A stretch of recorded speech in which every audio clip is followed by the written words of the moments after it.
எதிர்க்கட்சிகள் எதிர்ப்பு தெரிவித்ததை அடுத்து கூட்டுக்குழு ஆய்வுக்கு இந்த மசோதா அனுப்பப்பட்டது.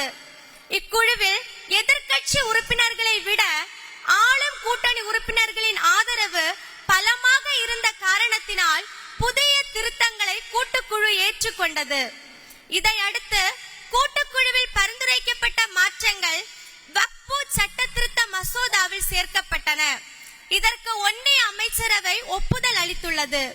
புதிய நிபந்தனைகளை உருவாக்கி இஸ்லாமிய மக்களின் அதிகாரத்தை பறிக்கும் வகையிலும் இதுவரை அவர்கள் பயன்படுத்தி வந்த உரிமைகளை நசுக்கும் வகையிலும் கொண்டு வரப்பட்ட வக்ஃபு சட்ட திருத்த மசோதாவை ஒன்றிய அரசு திரும்ப பெற வேண்டும் என்று தமிழக வெற்றி கழகத்தின் பொதுக்குழு வலியுறுத்துகிறது.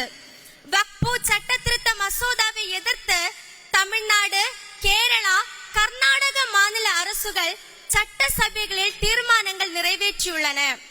இந்த விவகாரத்தில் மாநில அரசுகளின் கோரிக்கைகளையும் ஒன்றிய அரசு கவனத்தில் எடுத்துக்கொள்ள வேண்டும். வக்ஃபு சட்ட திருத்த மசோதா வழியாக சிறுபான்மை மக்களை அச்சத்தில் ஆழ்த்த கூடாது என்று இப்பொதுக்குழு கேட்டுக்கொள்கிறது. தீர்மானம் 2, மீனவர் போராட்டத்திற்கு ஆதரவு மற்றும் அவர்களின் பிரச்சனைகளுக்கு நிரந்தர தீர்வு எட்டப்பட வேண்டும். தமிழக மீனவர்களை எப்போதும் மதித்து போற்றும் இயக்கம் தமிழக வெற்றி கழகம்.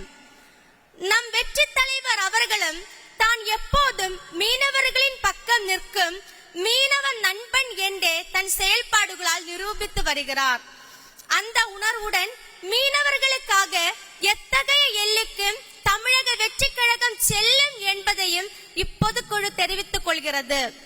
கடந்த 40 ஆண்டுகளாக இதுவரை 800க்கும் அதிகமான தமிழக மீனவர்கள் இலங்கை கடற்படையால் தாக்கி கொல்லப்பட்டுள்ளனர். இப்போது வரை அது தொடர்ந்து கொண்டே இருக்கிறது.